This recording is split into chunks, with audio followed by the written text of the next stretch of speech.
Samuel 23. When David was told, "Look, the Philistines are fighting against Keilah and are looting the threshing floors," he inquired of the Lord, saying, "Shall I go and attack these Philistines?" The Lord answered him, "Go, attack the Philistines, and save Keilah." But David's men said to him, "Here in Judah we are afraid. How much more then if we go to Keilah against the Philistine forces?" Once again David inquired of the Lord, and the Lord answered him, "Go down to Keilah, for I am going to give the Philistines into your hand." So David and his men went to Keilah, fought the Philistines, and carried off their livestock.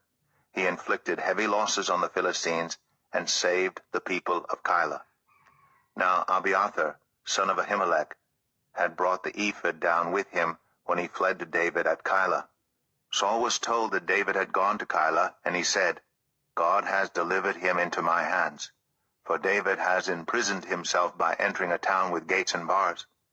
And Saul called up all his forces for battle, to go down to Keilah to besiege David and his men.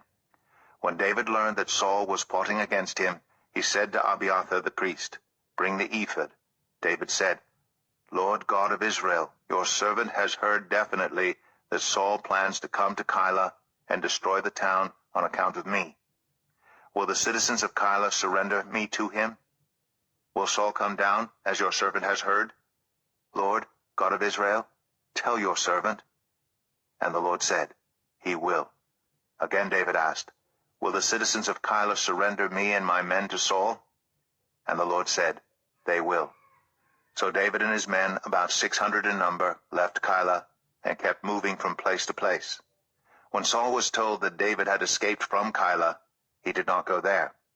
David stayed in the wilderness strongholds and in the hills of the desert of Ziph. Day after day Saul searched for him, but God did not give David into his hands. While David was at Horesh in the desert of Ziph, he learned that Saul had come out to take his life. And Saul's son Jonathan went to David at Horesh and helped him find strength in God. "Don't be afraid," he said. "My father Saul will not lay a hand on you. You will be king over Israel, and I will be second to you. Even my father Saul knows this." The two of them made a covenant before the Lord.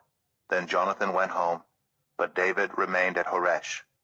The Ziphites went up to Saul at Gibeah and said, "Is not David hiding among us in the strongholds at Horesh, on the hill of Hachilah, south of Jeshimon? Now, your majesty, come down whenever it pleases you to do so, and we will be responsible for giving him into your hands."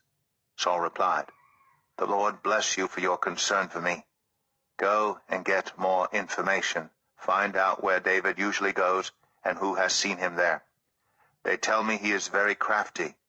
Find out about all the hiding places he uses and come back to me with definite information.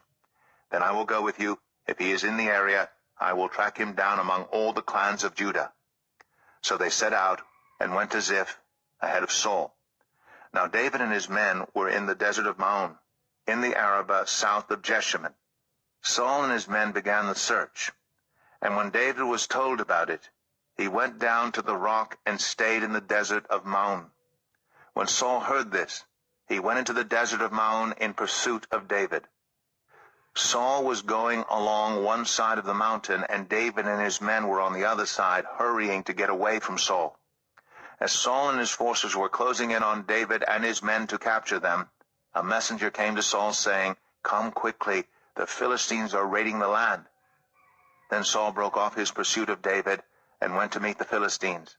That is why they call this place Selah Hamalekath. And David went up from there and lived in the strongholds of En-Gedi.